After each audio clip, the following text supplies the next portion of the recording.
Assalamualaikum warahmatullahi wabarakatuh. Selamat pagi anak-anak semua. Saya Indah Riotari. Kita akan belajar fisika, yaitu tentang hukum Newton dan konsep gaya. Jadi, Ibu harapkan anak-anak Ibu semua bersemangat ya belajar.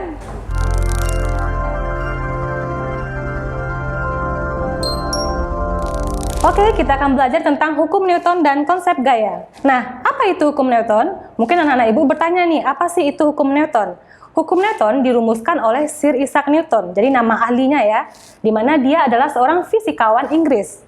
Nah, hukum Newton menggambarkan hubungan gaya yang bekerja pada suatu benda dan gerak pada benda itu sendiri. Ada 3 hukum Newton. Yang pertama, hukum Newton 1, hukum Newton 2, dan hukum Newton 3. Kita masuk hukum Newton yang pertama. Nah, bagaimana bunyi hukum Newton? Jika resultan yang bekerja pada benda sama dengan 0, maka benda yang mula-mula diam akan tetap diam. Dan benda-benda yang ber-GLB akan tetap ber-GLB. GLB di sini maksudnya gerak lurus beraturan ya. Jadi, jika benda itu diam, akan tetap diam selagi kita tidak memberikan gaya. Dan begitu juga ketika benda bergerak, akan tetap bergerak selagi kita tidak menambahkan gaya pada benda tersebut. Jadi, dirumuskan seperti ini. Sigma F sama dengan 0. Sigma F itu adalah resultan gaya, maksudnya adalah jumlah gaya-gaya yang bekerja pada benda tersebut. Nah, dalam kehidupan kita sehari-hari, tentunya ada ya aplikasi hukum Newton pertama. Ini ada beberapa contoh, kita lihat yang pertama.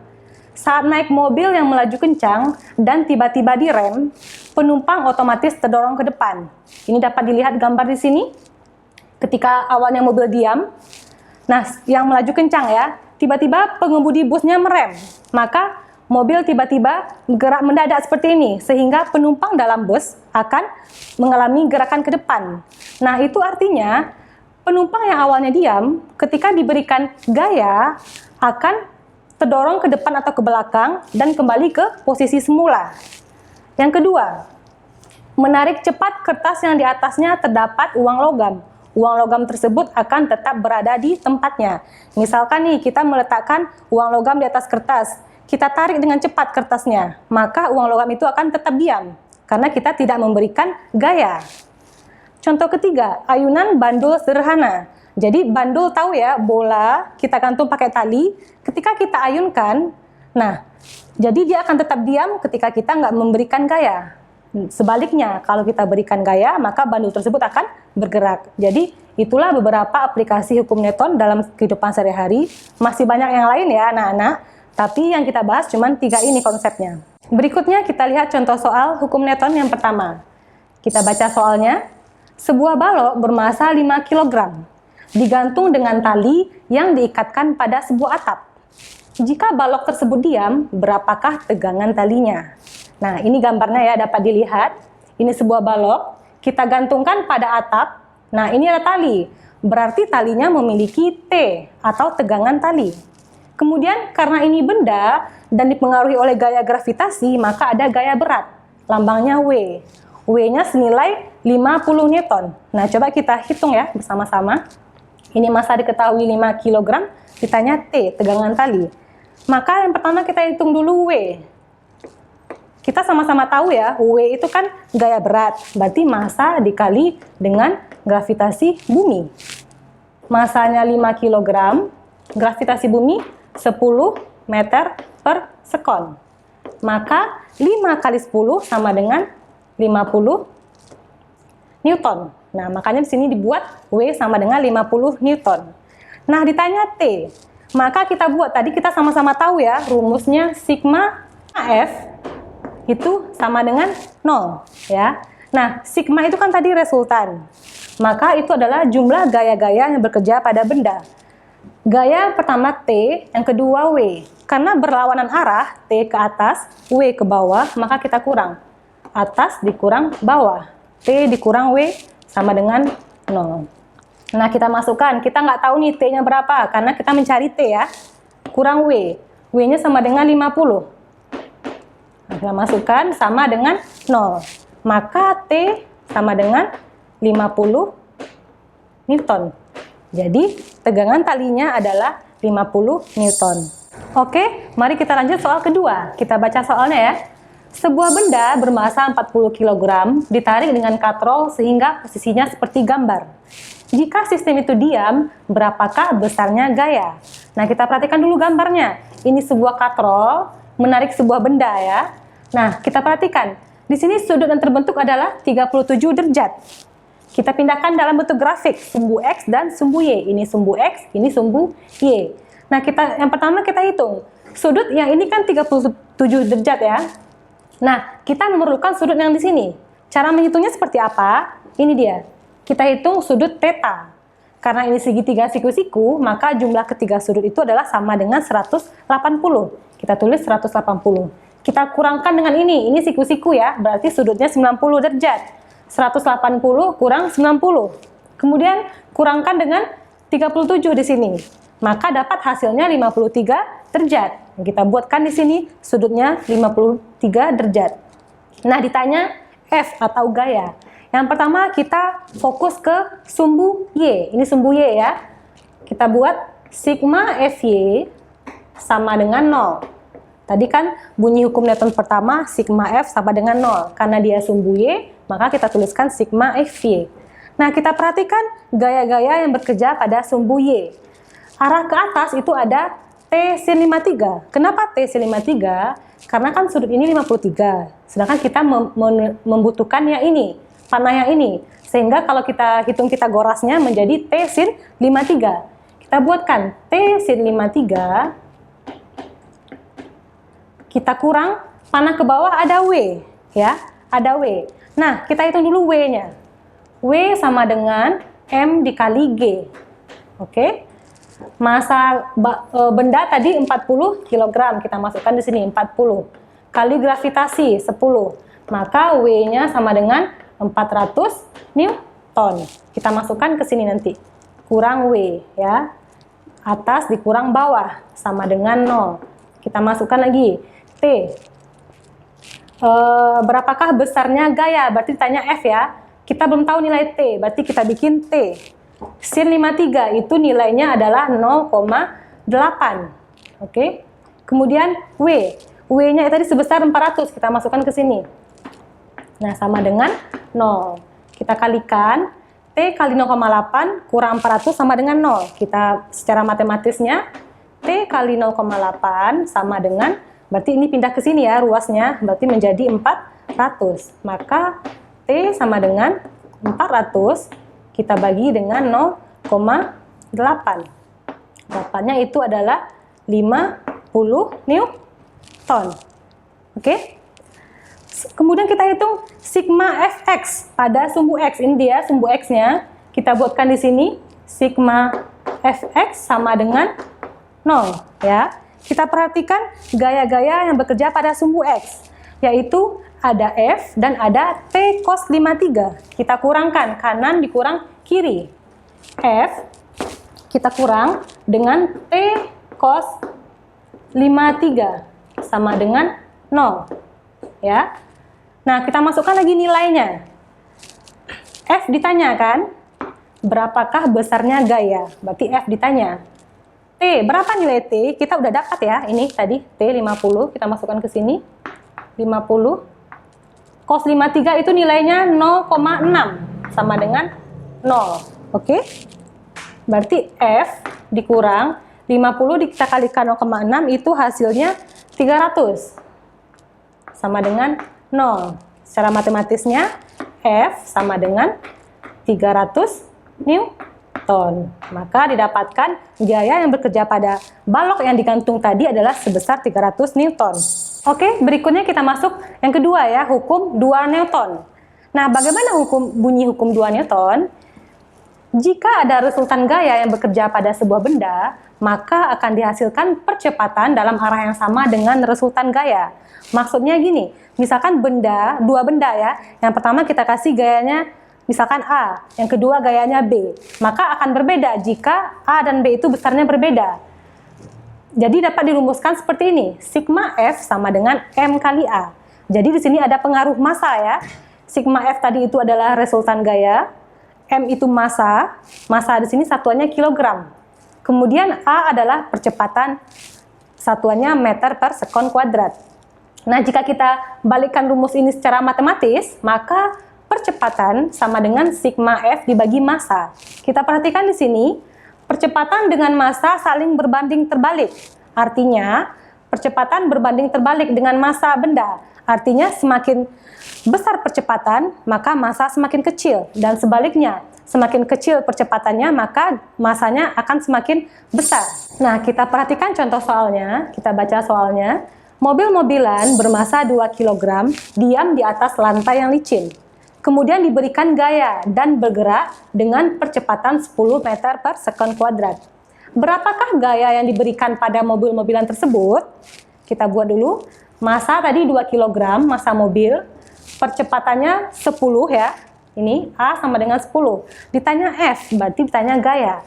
Tadi rumusnya F sama dengan M dikali A. Jadi langsung masuk rumus ya. Massanya 2 kg. Percepatannya 10 meter per sekon kuadrat.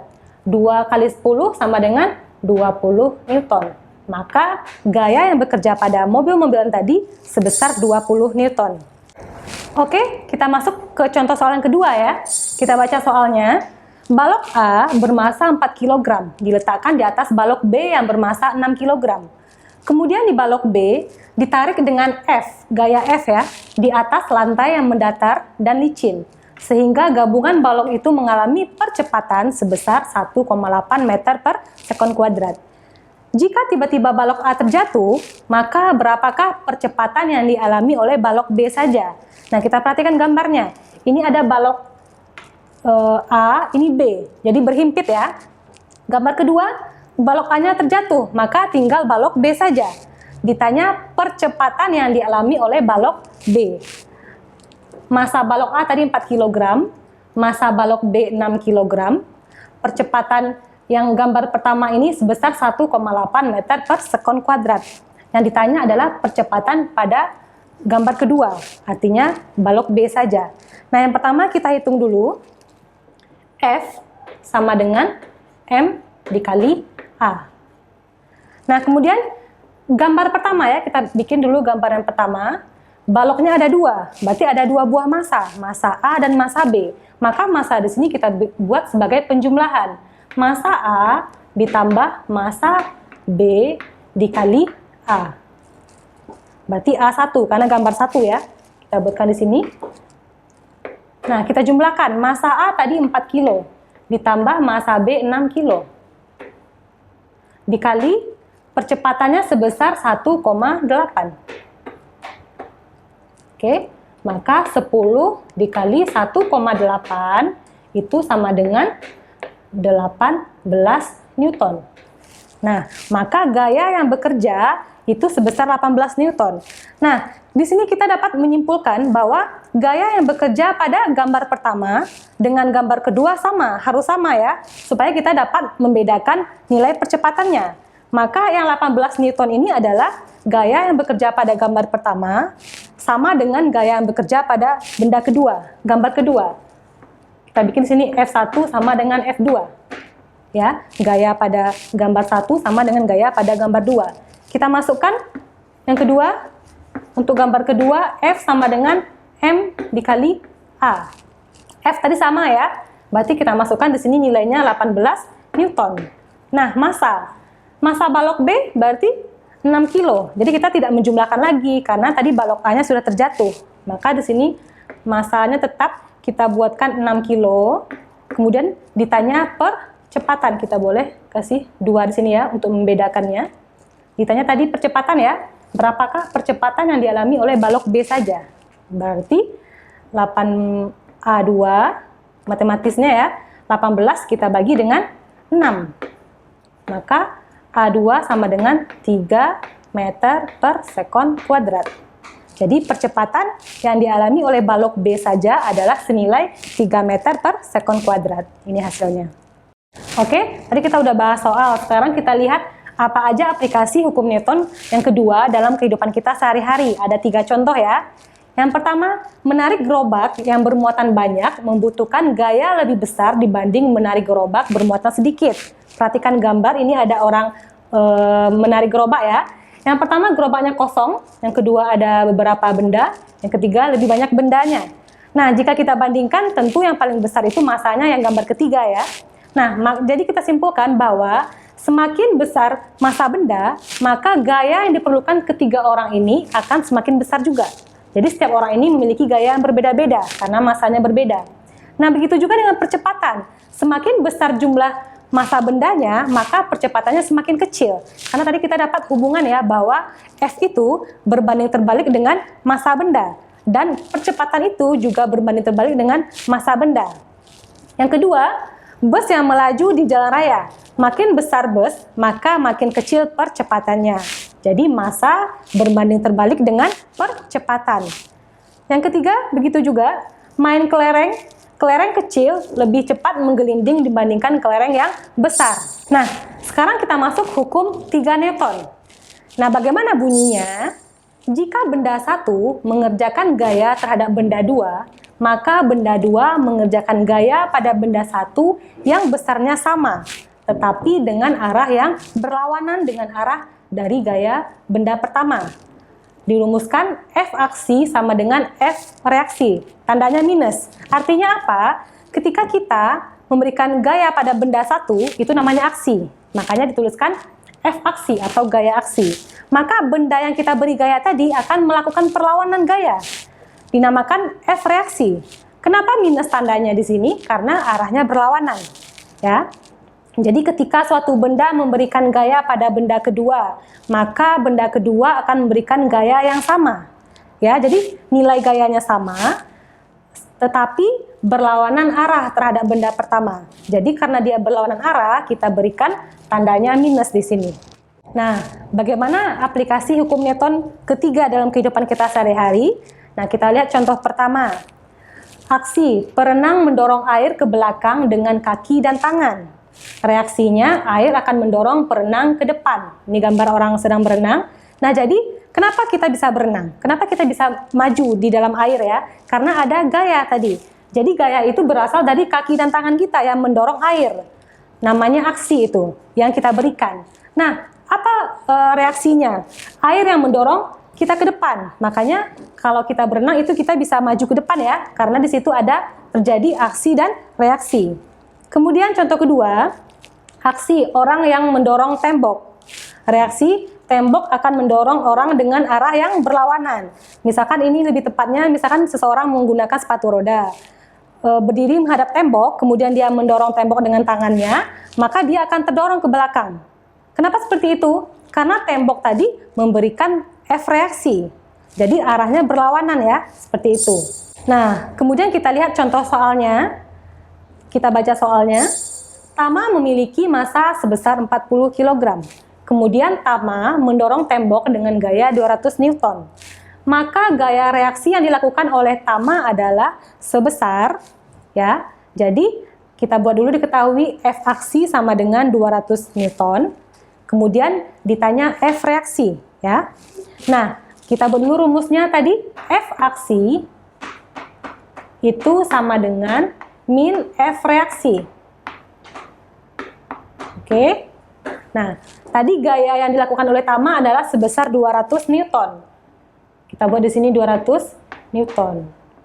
Berarti langsung aja di sini bikin min 200 Newton. Jadi di sini tidak mempengaruhi massa ya.